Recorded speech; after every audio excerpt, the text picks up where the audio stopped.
Target education centre में आपका स्वागत है। आज हम पढ़ेंगे मानचित्र चैप्टर 4।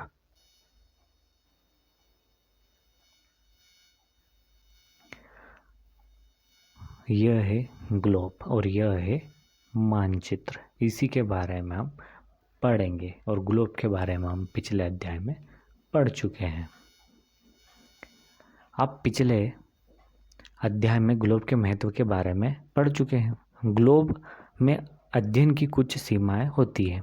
जब हम पूरी पृथ्वी का अध्ययन करना चाहते हैं तब ग्लोब हमारे लिए काफ़ी उपयोगी साबित होता है। लेकिन जब हम पृथ्वी के केवल एक भाग जैसे कि अपने देश, राज्य, जिला या शहरों या तथा गांवों के बारे में अध्ययन करना चाहते हैं तो यह हमारे लिए उतना उपयोगी साबित नहीं होता है।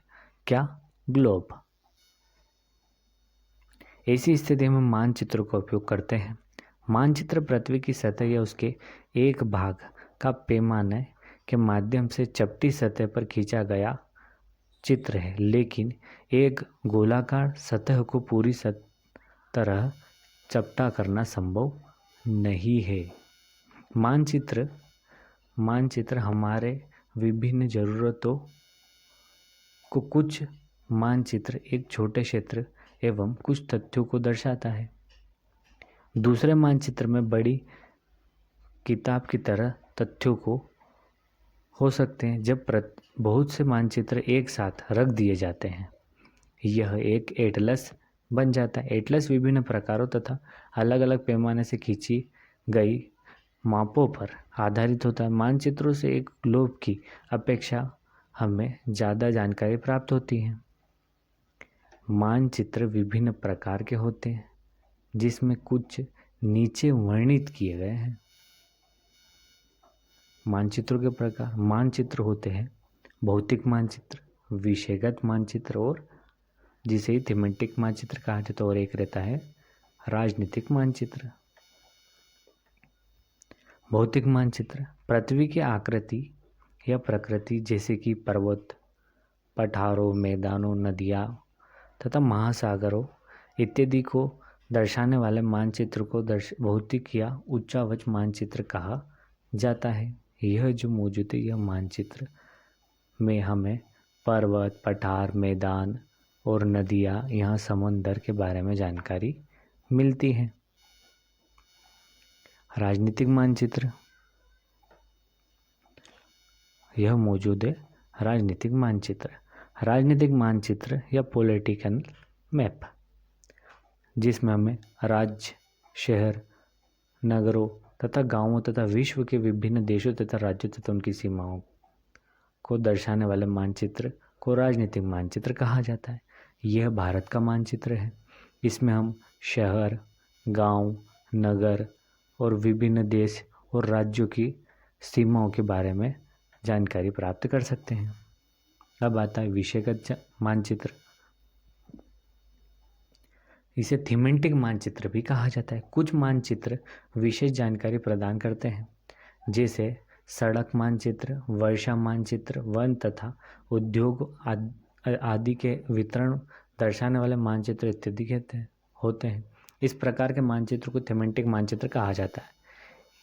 इन मानचित्रों में दी गई सूचनाओं के आधार पर उनका उचित नामकरण किया जाता है। मानचित्र 3 घटक होते हैं: दूरी, दिशा और प्रतीक। दूरी मानचित्र एक आरेखन होता है जो कि पूरे विश्व या उसके एक भाग का छोटा कर या कागज के एक पन्ने पर दर्शाया जाता है। यह कह सकते हैं कि मानचित्र छोटे पैमाने खींचे जाने वाला होता है, लेकिन इसे इतनी सावधानी से छोटा किया जाता है ताकि स्थानों के बीच दूरी वास्तविक रहे। यह तब भी संभव हो सकता है जब कागज एक छोटी दूरी स्थान की बड़ी दूरी व्यक्त करती हो। इसलिए इस उद्देश्य के लिए एक पैमाना चुना जाता है। पैमाना स्थल वास्तविक दूरी तथा मानचित्र पर दिखाई गई दूरी के बीच का अनुपात होता है। उदाहरण के लिए विद्यालय और आपके घर के बीच की दूरी 10 किलोमीटर है वास्तविक में, जिसे मानचित्र पर केवल 2 सेंटीमीटर की दूरी व्यक्त की जाती है। इसका अभिप्राय यह है कि मानचित्र 1 सेंटीमीटर का मतलब है 5 किलोमीटर। आपके रेखाचित्र का पैमाना 1 सेंटीमीटर 5 किलोमीटर होता है। इस प्रकार पैमाना किसी भी मानचित्र के लिए बहुत उपयोगी होता है। अगर आपके पैमाने की जानकारी है तो आप मानचित्र पर दिए गए किसी भी 2 स्थानों के बीच की दूरी का पता लगा सकते हैं। जब बड़े क्षेत्र वाले फल वाले भागों में जैसे महाद्वीपों या देशों के कागज पर दिखाना होता है, तब हम लोग छोटे पैमाने का उपयोग करते हैं। उदाहरण के लिए मानचित्र 5 सेंटीमीटर स्थल के 5 किलोमीटर को दर्शाया जाता है। इससे छोटे पैमाने वाले मानचित्र कहलाते हैं। जैसे कि यह है पोस्ट ऑफिस, सामुदायिक केंद्र, पेड़, खेल का मैदान, विद्यालय, कुआं, दुकान, विकास का घर, शीला का घर, करीम का घर, फल उद्यान। 1 सेंटीमीटर मतलब 10 मीटर। जब एक छोटे क्षेत्रफल वाले भाग जैसे गांव को या शहर के कागज पर दिखाना होता है, तब हम बड़े पैमाने का उपयोग करते हैं। जैसे कि स्थल पर 500 मीटर की दूरी को मानचित्र 5 सेंटीमीटर से दर्शाना चाहता है। इस प्रकार के मानचित्र को बड़े पैमाने वाला मानचित्र कहते हैं। बड़े पैमाने वाले मानचित्र छोटे पैमाने वाले मानचित्र की अपेक्षा अधिक जानकारी प्रदान करते हैं। जो बड़े पैमाने होते हैं वह जानकारी कम देते हैं, लेकिन छोटे पैमाने वाले जानकारी अधिक देते हैं। अब हम पढ़ेंगे प्रधान दिग्बिंदु। यह दिशा, यह उत्तर है, यह दक्षिण, पूर्व और पश्चिम। इसे कहा जाता है उत्तर पूर्व। यह है उत्तर पश्चिम, उत्तर पूर्व, दक्षिण पूर्व और दक्षिण पश्चिम। दिशा, अधिकतर मानचित्रों में में ऊपर दाहिने तरफ तीर का निशान होता है। ऐसा तीर का निशान होता है जिसके ऊपर अक्षर उ लिखा जाता है। यह तीर का निशान उत्तर दिशा दर्शाता है। इसे उत्तर रेखा कहा जाता है। जब आप उत्तर के बारे में जानते हैं तब आप दूसरी दिशा को जैसे उत्तर पूर्व तथा दक्षिण के बारे में पता लगा सकते हैं। चित्र में 4 प्रमुख दिशाओं और उत्तर, दक्षिण, पूर्व और पश्चिम को दिखाया गया है। वे प्रधान दिग्बिंदु कहा जाता है।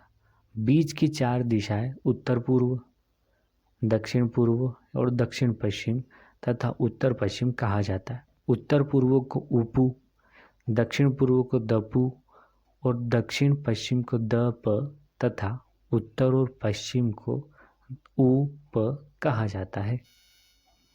अब पढ़ेंगे दिक सूचक। यह हमें दिशा दिखाता है। दिशा सूचक भी कहा जाता है। दिक सूचक, हम दिक सूचक की सहायता से किसी स्थान की दिशा का पता लगा सकते हैं। ये एक यंत्र जिसकी सहायता से मुख्य दिशाओं का पता लगाया जाता है। इसकी चुंबकीय सुई, ये जो रेड दिखाई दे रही है लंबी सुई, चुंबकीय सुई की दिशा हमेशा उत्तर और दक्षिण की ओर होती है।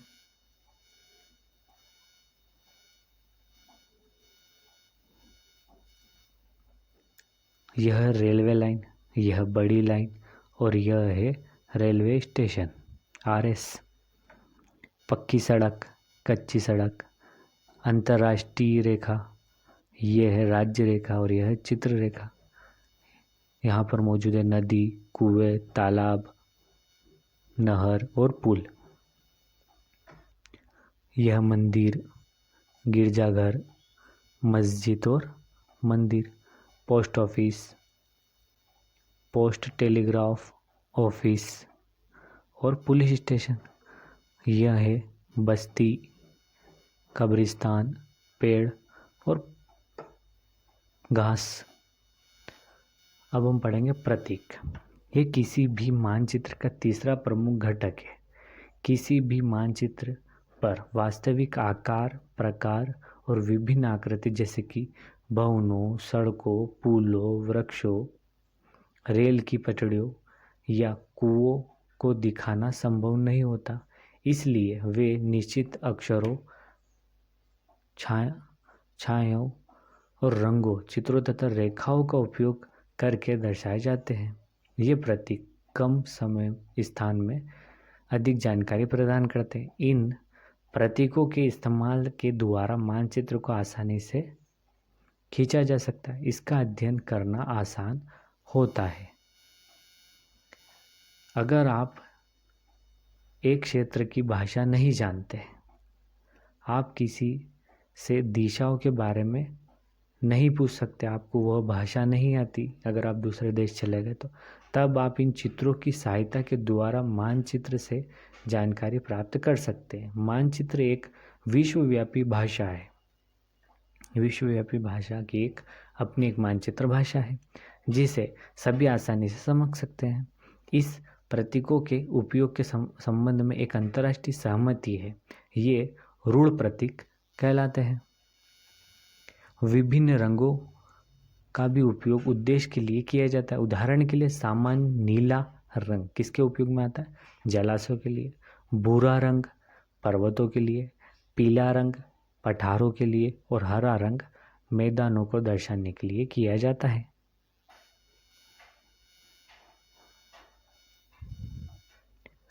यह है एक मानचित्र। यहाँ पर बसंतपुर है, यह रेलवे स्टेशन है, यह सुंदरपुर है, यह नदी है, यह उत्तर दिशा है, यहाँ पर विद्यालय है, ये पोस्ट टेलीग्राम ऑफिस है, ये पुलिस स्टेशन है। इस प्रकार से आप देख सकते हैं मानचित्र को। अब रेखा चित्र किसे कहते हैं? रेखा चित्र एक आरेखण है जो पैमाने पर आधारित न होकर याददाश्त और स्थानीय प्रक्षेपण पर आधारित होता है। कभी कभी किसी क्षेत्र के एक कच्चे आरेखण की आवश्यकता वहाँ के एक स्थान को दूसरे स्थान के सापेक्ष दिखाने के लिए होती है।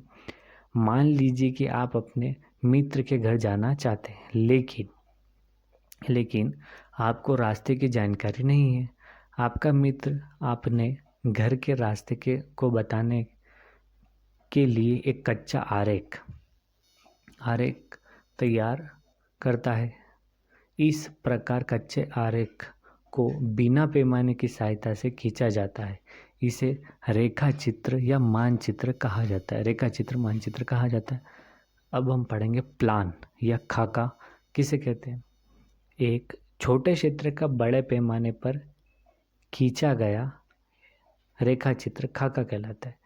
एक बड़े पैमाने वाले मानचित्र में हम बहुत सी जानकारी प्राप्त कर सकते हैं, लेकिन कुछ ऐसी चीज़ें होती है जिन्हें हम कभी कभी जानना चाहते हैं, जैसे कि कमरे की लंबाई चौड़ाई मानचित्र में नहीं दिखाई जा सकती। उस समय हम लोग बड़े पैमाने वाला एक रेखा चित्र खींच सकते हैं जिसे खाका कहा जाता है। जैसा कि बच्चों, हमने इस प्रकार से यह चैप्टर कंप्लीट किया है। अब आप इस चैनल को लाइक करें, सब्सक्राइब करें, कमेंट करें और शेयर करें। थैंक यू सो मच बच्चों।